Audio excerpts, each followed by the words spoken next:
감사합니다. 실전 사주풀이 시간입니다.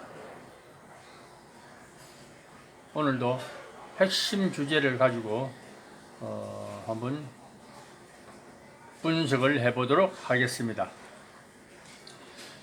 인간사에 있어서는 어떤 경우든 결과가 있으면 원인이 있습니다. 또 원인 없는 결과도 없고, 또 그 결과 속에는 항상 그 어떤 거기에 합당하는, 상응하는 또 원인이 제공이 됩니다. 그래서 명리의 어떤 핵심은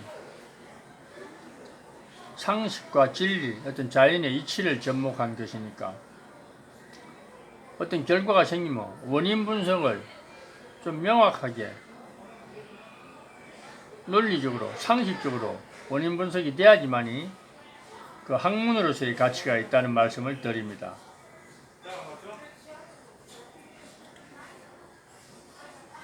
결과만 알고 원인이 명확하지 않으면 항상 그 결과 분석에 오류가 생깁니다. 그렇게 되면은 같은 원인이 있을 수는 없거든요. 항상 결과는 어떤 같은 결과가 있더라도 원인이 같을 수는 없습니다. 그렇기 때문에 그 원인 분석을 논리적으로, 상식적으로 하지 않으면 한마디로 귀에 걸면 귀걸이, 코에 걸면 코걸이, 항상 그런 문제가 대두되는 겁니다. 그렇게 되면 이제 학문이 아니라 미신적인 얘기가 되겠죠. 그래서 오늘 주제는 배우자복, 이성복, 남자로서 여성에 대한 어떤 인연을 포인트로 잡아서 그 원인과 결과를 논리적으로 분석해 보도록 하겠습니다. 자, 갑자년, 계유월, 병인일, 경자시. 자, 금령인데요. 자, 주제가 배우자복이니까 한번 훑어봅시다. 병화가 병인일지만 상당히 그 담백한 어떤 성격입니다. 본질은 그래요. 항상 우리 일주를 가지고는 단편적으로 그 핵심 어떤 기질을 논해야지 그 일주만 가지고 사주 전체를 막 다 보는 사람들이 있어요. 특히 그 12운성을 갖다가 일지에 인종을 해서 재가 어떻게 해당되고 관이 어떻게 해당되고 식상이 어떻게 해당되고 이래가지고 사주를 다 보는 사람들이 있는데, 그런 방식이 아주 그 한마디로 말해서 단편적인 논리에 매몰되기 딱 좋은 방식이다. 그러면 안 됩니다. 그냥 병인하면 병화가 인성을 깔았는데 그 편인성이면서 편인의 성정을 이해하고, 그 다음에 또 인중에는 단중이 목만 있는 게 아니라 식복, 무토도 있고 또 같은 동기, 비견, 병화도 있고 그렇다라는 걸 그 정도로 선에서 이해하셔야지 나머지 육친의 덕은 타주에 나타난 결과를 보고 일지를 참고해서 얘기하면 되는 것입니다. 일단 거두절미하고 병인일주 아주 담백한 그런 어떤 일주는 가지고 태어나서 그 자체만 보면 아주 행운하네요. 무슨 사람이 성격이 좋아야지 세상을 갖다가 뭔가 유연하게 살아가지, 재물 그거 몇 푼 더 있고 덜 있다고 세상의 행복을 좌우하지는 않는다. 그리고 성격이 좋아야 세상 적응력이 좋지. 그러면 비전이 있지. 이런 원인을 먼저 찾아야지 결과만 가지고 논에서는 그것은 명리의 이치가 아니다, 이런 말씀을 드리면서, 자, 본론으로 돌아가서 여자운이 어떻게 되어 있나. 월선 월지가 정제네요. 여자가 있네요, 월지에. 그런데 어디에 또 여자가 있나 보니까 또 시간에도 편제, 또 여자가 있네요.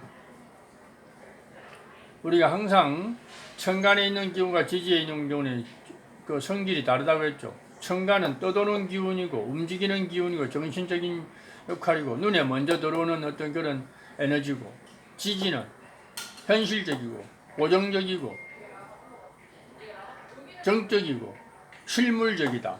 그래서 나한테 미치는 영향력은 천간에 있는 것보다 가까이는 천간에 있는 것이 더 가까이 정신적으로 눈에 다가오지만 실제 영향력은 지지에 있는 것이 더 강력하게 미친다는 거. 그게 천간과 지지를 다르게 보는 점입니다. 자, 또 본론으로 돌아가서 자, 여자 문제만 봅니다. 오늘은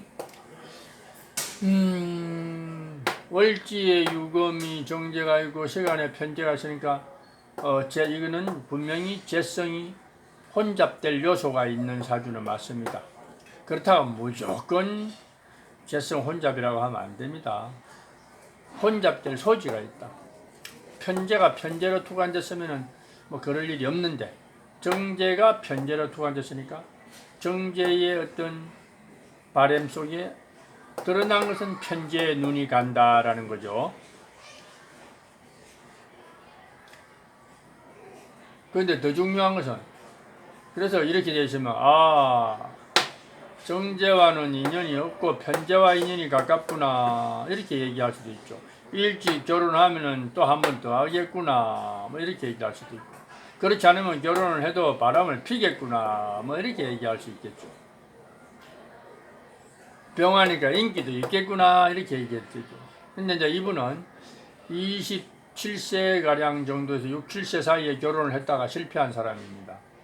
그러니까 사주대로 그냥 갖다 붙이면 맞죠. 자, 일찍이 결혼하면 또 한 번 더 하겠다 이 말도 맞는 것이고, 여기다 여러분들이 많이 써먹는 거 있죠. 월과 일이 원진살이 끼어서 넌 이혼하는 게 무조건 맞다라고 얘기하고, 또 조금 더 한 단계 더 나가 보면은 신자진의 유인, 신자진의 유가 또 정제가 도화에 걸렸네.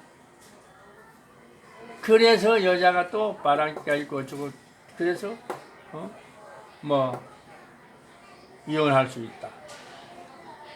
자, 인유 원진이 걸렸는데 자유파도 걸렸다. 그래서 이혼할 수 있다. 이런 것들은 전부 다 직접적인 원인의 본질이라고 볼 수 없습니다.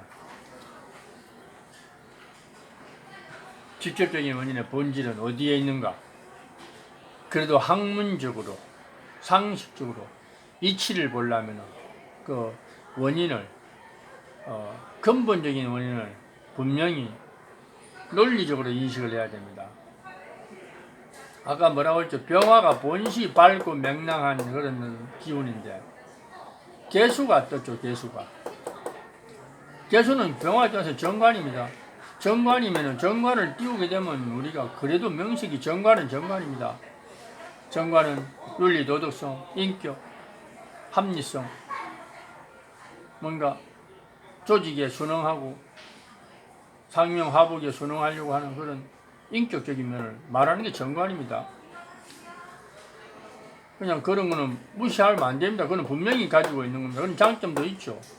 그러나 또 이제 병화는 원래 또 개수를 첩신하는 걸 또 상당히 십간 조합에서는 꺼린다고 하죠. 맞는 말입니다. 다 이런 걸 복합적으로 추론을 해야 되는데, 그래도 근본적인 원인을 먼저 찾아야 됩니다. 그러니까 관계는 그렇다고 쳐. 거기까지는 뭐 그럴 수도 있는 거죠. 정관으로서는 가치는 있는데, 또 병화가 개수를 첩신하는 것은 뭐 태양이 구름에 가리는 꼴이고 비구름에 가리는 꼴이니까 이것도 꺼린다는 것도 이해합니다. 중요한 것은 오늘의 문제는 재에 관련된 덕을 논하는 자리니까, 재가 오면 어떻게 하게 됩니까? 재생관을 하죠. 강력하게. 정관 입장에서는 우리가 정제가 가장 정관을 강하게 밀어주는 역할이니까. 금생수. 정관까지는 장점과 단점이 공존했는데 병화 입장에서, 그런데 유금이 들어옴으로 인해서, 그러니까 정제가 들어옴으로 인해서 재생관 하니까 관의 세력이 커져 버렸죠. 강해져 버렸죠. 그러면 나는 관이 더 꺼려지는 거죠. 관은 좋은 역할도 일정 부분 심리적으로는 인격적이면서도 그냥 실제적으로 막 그냥 받아들이고 수용하기는 저 병화 입장에서는 꺼리는 면이 있죠. 그래서 이것이 바로 정제는 직접적으로 재생관한다. 그래서 정제가 두렵다. 나는 직접적으로 두려운 게 아니죠. 간접적으로 두렵죠. 바로 극하는 게 존재가 아니잖아요. 제가 관을 구축해서 잔소리를 해서 간섭을 해서 관이 나를 더 통제하는 강력한 인자로 다가온다. 이런 뜻이죠. 그런데 그 관이 뿌리가 재만 있는 게 아니잖아요. 원래 또 관이 또 있잖아요. 관의 뿌리가 좌년에 강력하게 비견. 관 입장에서는 록이죠. 록. 강력하게. 거기다 정제까지 재생관. 지지에 있는 힘은 천간에 있는 힘보다 훨씬 강하다고 했습니다. 시지마저 자생 관의 록이죠. 록. 비견. 강력하게 관을 힘을 실습니다. 이렇게 돼버리니까 그 밝고 밝은 병화의 어떤 담백함이 상당히 위축될 수밖에 없다. 겉으로는 멀쩡하게 이렇게 되어 있지만 그 병화의 본질은 관에 의해서 강력하게 통제된다. 그런데 문제는 그 관을 더 강하게 만들어주는 간접적인 인자가 재라는 거. 재. 물론 편제도 역할을 합니다. 편제도 재생관 하죠. 편제도 재생관 하게 되어 있습니다. 그러나 편제는 그래도 천간에 떠 있는 인자라서 그 역할이 유동적이기 때문에 크지 않다. 정제가 정천대 오히려 정제가 정천대 이것이 더 강력하게 나를 간접적으로 한 달이 거쳐서 정관을 거쳐서 간섭하는 전형적인 그런 인자가 된다.